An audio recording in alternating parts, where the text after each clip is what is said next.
Hello student, I am here to discuss about motion of a charged particle in a uniform magnetic field. तो देखा होगा बेटा आपने जो लास्ट वीडियो में आप लोगों ने देखा, हम लोगों ने डिस्कस किया था किसके बारे में बेटा?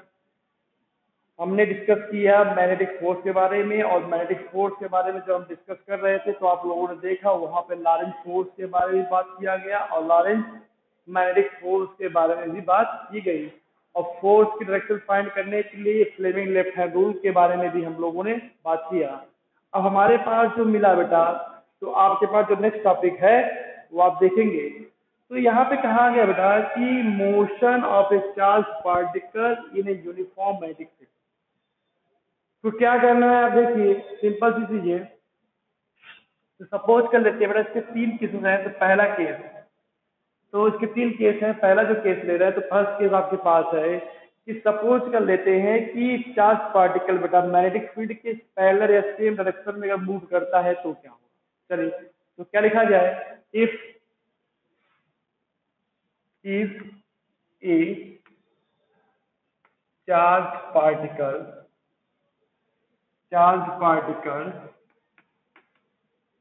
moves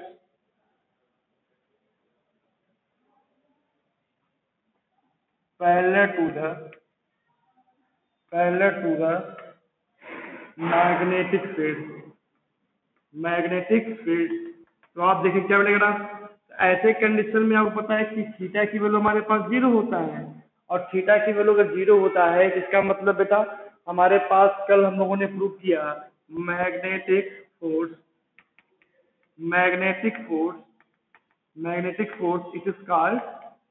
it is called Lorentz magnetic force, F is equal to q v v sin theta। तो आप क्या देखेंगे यहाँ पे हमारे पास एंगल कितना जीरो, तो साइन जीरो की वैल्यू जीरो होती है, इसका मतलब फोर्स हमारे पास जीरो हो गया। इसका मतलब ये हुआ बेटा कि जब कोई चार्ज पार्टिकल फील्ड के पैरेलल मूव करेगा तो उसके ऊपर कोई फोर्स नहीं अप्लाई करेगा, और उसके ऊपर अगर कोई फोर्स अप्लाई नहीं करेगा इसका मतलब उस पर किसी प्रकार में उसमें क्या होगा बेटा, उसमें किसी प्रकार का कोई डिफ्लेक्शन नहीं होगा। ये ध्यान दीजिएगा, उसमें किसी प्रकार का कोई डिफ्लेक्शन नहीं होगा, और कोई डिफ्लेक्शन नहीं होने का मतलब वो क्या करेगा, एक स्ट्रेट लाइन में मूव करते हुआ निकल जाएगा। इसका मतलब क्या लगेगा, it means the charge particle moves along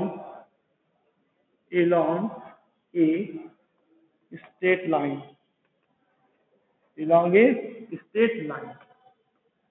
ये हो गया पहला पॉइंट आपका। ठीक है, अब बात करते हैं क्या सेकंड पॉइंट की। तो सेकंड पॉइंट में आप क्या देखोगे बेटा, यहाँ पे सेकंड पॉइंट की अगर बात की जाए तो आप क्या देखेंगे सेकंड पॉइंट में, if charge particle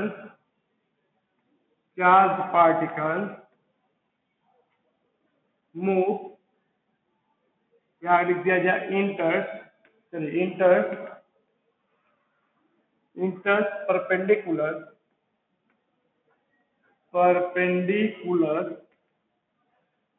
perpendicular to the state. तो क्या मिल जाएगा आप देखिए यहाँ से, ऐसे केस में क्या मिल जाएगा, सेकंड केस में देखिएगा।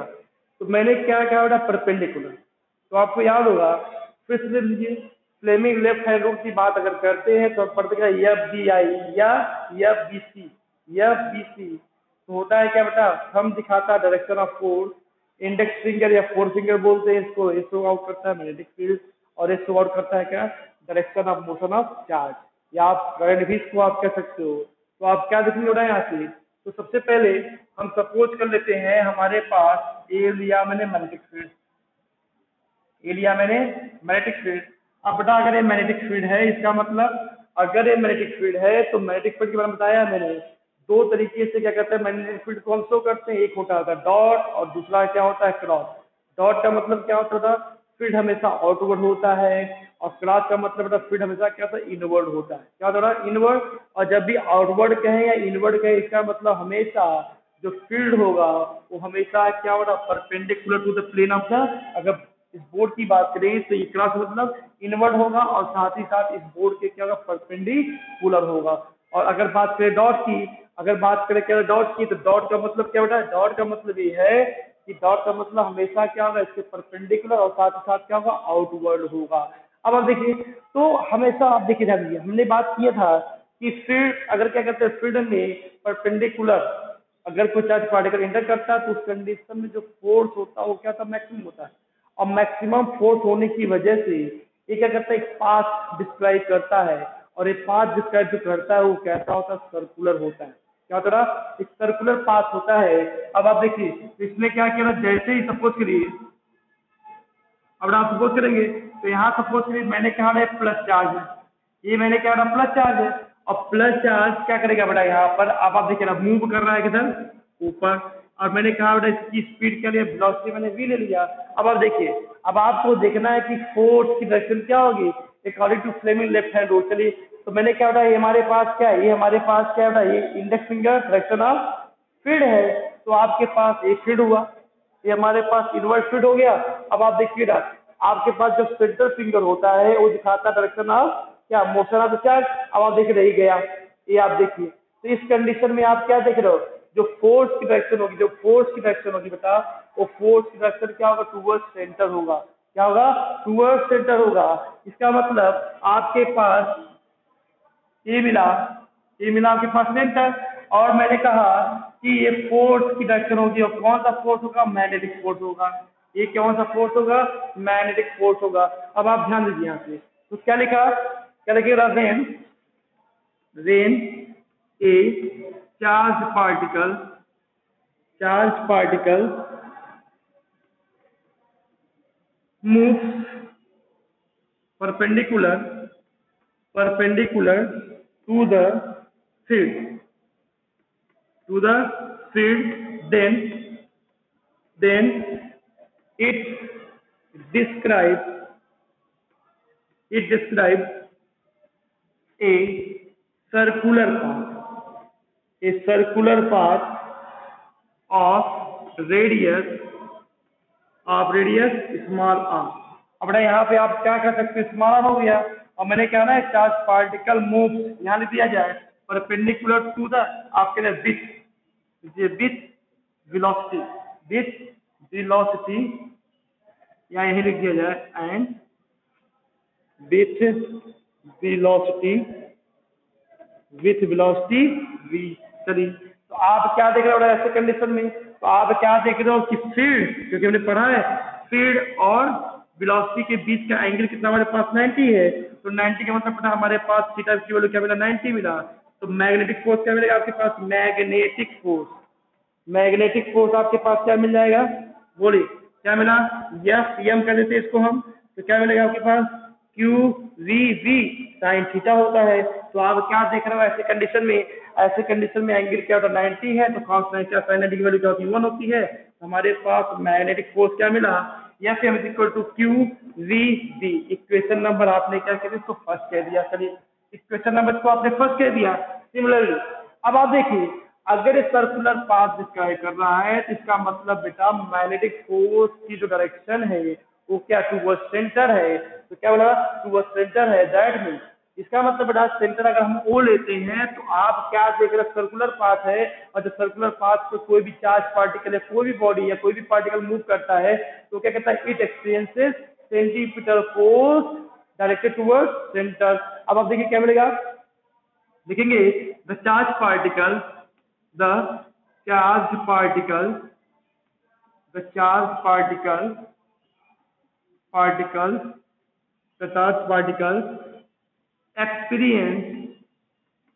experiences a centripetal force is directed towards center of circuit. चलिए, ये आपको मिल गया।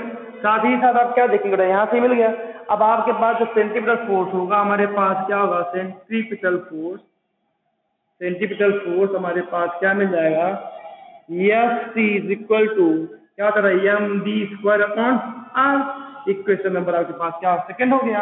अब आप देखिएगा तो दोनों जो फोर्स है आप देख रहे हो क्या सेंट्रीफ्यूगल फोर्स और साथ ही साथ क्या मैग्नेटिक फोर्स, दोनों आपके पास क्या होगा, दोनों फोर्स जो आप दिखाई दे रहा है आपको, दोनों क्या रहा, दोनों का मैग्नीट्यूड क्या होगा सेम होगा और डायरेक्शन भी क्या होगा सेम है। ऐसे कंडीशन में दोनों क्या हो रहा इक्वल ही मैग्नीट्यूड हो जाएंगे। तो इक्वल ही मैग्नीट्यूड क्या करेंगे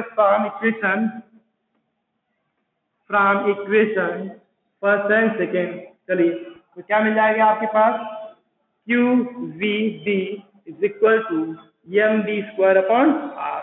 चलिए ये मिल गया आपको। तो आप क्या लिया यहाँ से v से v क्या कैंसिल हुआ, तो आप यहाँ से रेडियस निकाल सकते हो, radius of circle, radius of circle क्या मिला आपको यहाँ से, बोलिए r is equal to M D upon Q B, M B upon Q B, ये आपको मिल गया क्या रेडियस मिल गया। चलिए अब आप बेटा रेडियस अगर आप फाइंड कर सके हो तो आप क्या देख रहे हो कि अगर सर्कल की बात हम कर रहे हैं तो सर्कल की अगर बात कर रहे हैं बताते एक चीज क्लियर करिए यहाँ से कि सर्कल की जब भी हम बात करेंगे तो ऐसे कंडीशन में होगा कि बेटा ये रिवॉल्व करेगा और रिवॉल्व करेगा तो एक टाइम भी टेक करेगा और आपको पता है कि वन रिवॉल्व पूरा करने में बेटा जो टाइम टेक करेगा उसे हम बोलते हैं क्या रिवोल्यूशन ऑफ टाइम या टाइम पीरियड बोलते हैं। क्या बोलते हैं, टाइम पीरियड या रिवोल्यूशन ऑफ टाइम बोलते हैं। तो हमारे पास चला टाइम पीरियड या पीरियड ऑफ टाइम भी कह सकते हो, पीरियड टाइम पीरियड क्या मिला आपको, तो टाइम पीरियड क्या एक रिवॉल्व पूरा करेगा। तो एक रिवॉल्व पूरा करने का मतलब क्या बेटा, एक रिवॉल्व पूरा करने का मतलब ये है कि इसने कितना डिस्टेंस कवर किया ना, पूरा सर्कमफ्रेंस, और सर्कमफ्रेंस कितना हो जाएगा बेटा 2 पाई आर। चलिए हमारे पास टाइम इक्वल क्या total distance 2 pi R upon speed v हो गया। चलिए तो हम क्या करेंगे यहाँ पर देखिएगा, तो t is equal to 2 pi R, R की वैल्यू हमारे पास क्या बेटा रखा जाए कितना है M B upon Q B, ये अपॉन आपके पास क्या होगा v हो गया, तो v से v कैंसिल आउट, तो t इज इक्वल कितना मिला आपको 2 pi M upon Q B मिल गया।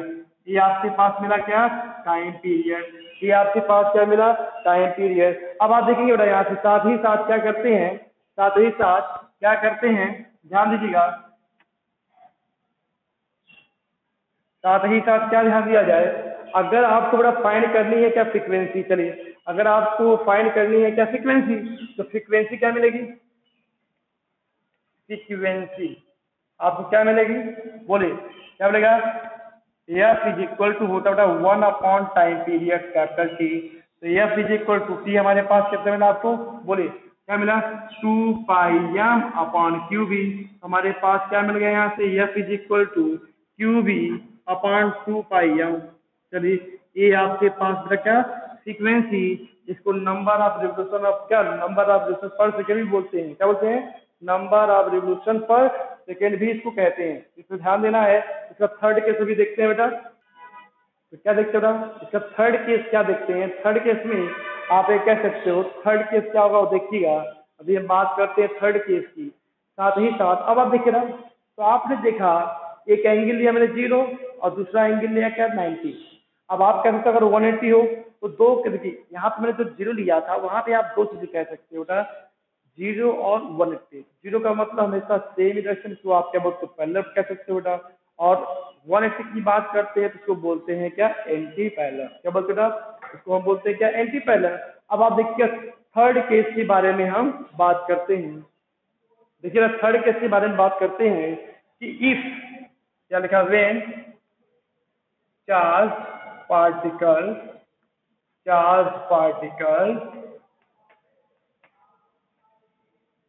move at angle theta with magnetic field, चलिए अब क्या करेंगे देखिए यहाँ से, तो सपोज कर लेते हैं बेटा ये मैंने क्या कहा, ये हमारे पास दिखाया है मैंने बेटा मैग्नेटिक फील्ड। चलिए अगर ये दिखा रहे हैं मैग्नेटिक फील्ड, तो सपोज करिए जब भी चार्ज पार्टिकल इंटर करेगा तो क्या करेगा, इंटर करेगा विथ वेलोसिटी v और बनाएगा एंगल कितना थीटा। ऐसे केस में होता क्या, ऐसे केस में क्या करेगा बेटा, अब आप कह सकते हो इसके दो कंपोनेंट हो जाएंगे। अब दो कंपोनेंट मतलब एक हमारे पास मिला क्या v पर क्या लगा b पैरेलल मिल गया, और एक क्या होगा b परपेंडिकुलर। हमारे पास यहाँ पे क्या दो वेलोसिटी मिल गई। ऐसे कंडीशन में क्या करेगा बेटा, चार्ज पार्टिकल मूव करेगा मैग्नेटिक फील्ड में और फॉर्म करेगा एक हेलिक्स, यानी क्या करेगा, इस प्रकार से मूव करेगा, ये इस प्रकार से मूव करता हुआ आगे बढ़ेगा। तो ये क्या बनाएगा, विच फॉर्म्स अ हेलिक्स, क्या बना था, विच फॉर्म से हेलिक्स, और ये बना हेलिक्स। और आप देखिए यहाँ से, तो आपके पास जो भी फॉर्मूला अभी हम लोगों ने डिराइव किया, जैसे रेडियस की बात करते हैं तो रेडियस के लिए हमारे पास क्या है, बोले रेडियस के लिए हमारे पास क्या बेटा, v कितना है, r is equal to M B upon, बोले तो रेडियस की बात अगर करें तो रेडियस हमारे पास क्या मिलेगा, रेडियस, रेडियस क्या मिल जाएगा आपके पास, r is equal to M B, क्या लिखेंगे परपेंडिकुलर, क्या लिखेंगे परपेंडिकुलर अपॉन क्या हो जाएगा आपके पास, क्यू बी, ला के रखेंगे वैल्यू बी परपेंडिकुलर, मतलब आपको पता ही है कितना होता है, क्या होता है, v sin थीटा हो जाएगा। और आप एक चीज और ध्यान दीजिए बेटा, अब आप देख रहे हो ये हेलिक्स, मतलब ये हेलिक्स यानी कि पैरेलल डायरेक्शन में, क्या अगर देखा जाए मैग्नेटिक फील्ड के पैरेलल, आप देख रहे हो कि ये डिस्टेंस भी कवर कर रहा है, क्या कर रहा है, डिस्टेंस भी कवर कर रहा है। कि इस डिस्टेंस क्या बोलते हैं बेटा, पिच कहते हैं, क्या बोलते हैं, पिच बोलते हैं। ये ध्यान आपको देना है, ठीक है बेटा। ये आपके लिए थर्ड केस हुआ, और थर्ड केस के बारे में आप क्या करना बेटा, पैरेलल, अगर आपको निकालना है क्या, टाइम पीरियड, तो टाइम पीरियड भी आप निकाल सकते हो, अलग अलग वैल्यू पुट करते हुए आप रख सकते हो। तो बेटा क्या हो रहा है, नेक्स्ट वीडियो में नेक्स्ट टॉपिक साथ मिलते हैं, दैट्स ऑल।